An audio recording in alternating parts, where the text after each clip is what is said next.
Hey everybody, welcome back to my channel. So I got three big-headed ant queens.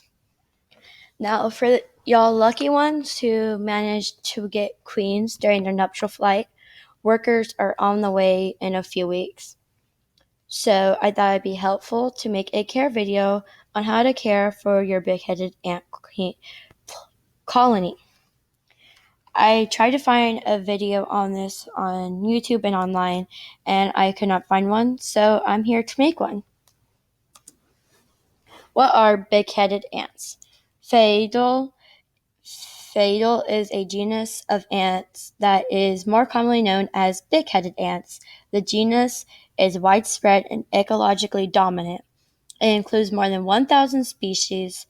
This genus first evolved in North and South America, eventually spreading across the globe. Nesting and housing. If you're going to be doing a store-bought nest, you would want one similar to this. You could also do an Omni nest. This is a hybrid mini nest by ANTScanada.com. Now, with a nest like this, or a similar nest, you're going to want to have an outworld.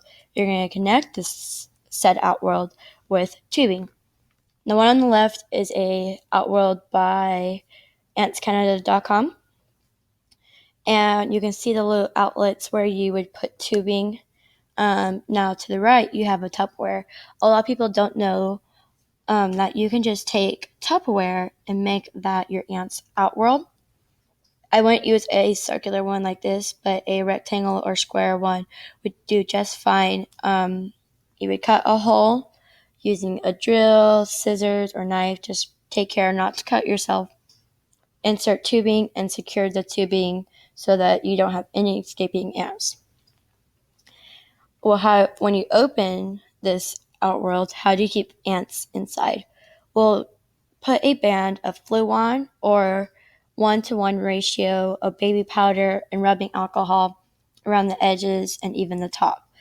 Once this dries, it becomes slippery to all ants. One more thing I would like to add is with the Tupperware, you would want to put ventilation holes on the lid, and obviously put a band of baby powder and rubbing alcohol or Fluon around the edges and try your best on the top. Or you can also do a terrarium. This one is also by Ants Canada. This is one of his personal ones. It's an outworld and a nest put into one. The colony will make their own nest within the substrate, and you can decorate however you want. You can do this type that Ants Canada has. It's a little bit more landscapey, and you can do artificial or real plants. You can do desert. You can do maybe a mountain range.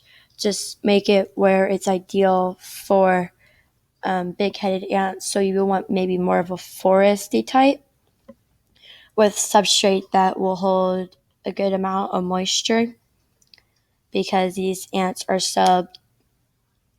subtropical, so they need a lot of moisture. So how do you heat up your terrarium or nest? Well, first let's talk about how hot you're going to need to have your nest or terrarium. In the warmer months, you're going to want to keep it around 80 to 90 degrees. But once it gets around September and October, you want to bring it down maybe to mid-70s. And by the time of November and or December, you're going to want to have around 60 to 70 degrees. You can lower this number slightly more towards December and January. And towards the end of February, you're going to want to bring it back up to 75 degrees and slowly go up from there. Or another good indicator is when you see a little bit more activity with your ants, that would be a good time to increase the heat. But another good indicator is usually around the mid or end of February to start increasing the temperature. So how do you heat up your terrarium or nest? A good way is to use a heat mat. Now if you do use a heat mat, you're going to want to use a thermostat, and please do not have the heat mat covering the entire nest or terrarium. Maybe do it about half or 1/3 of the nest or terrarium so they can thermoregulate, because that's what ants do. If it's too hot directly over the heat mat, they would maybe choose the cooler side or maybe in between. But if it's too cool for them on the cooler side, they would move in between or on the heat mat.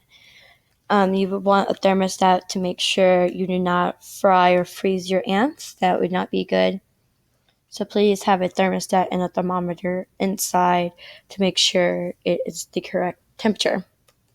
Or you can sacrifice a room and heat it to the appropriate temperature, or don't heat it and put your ants in.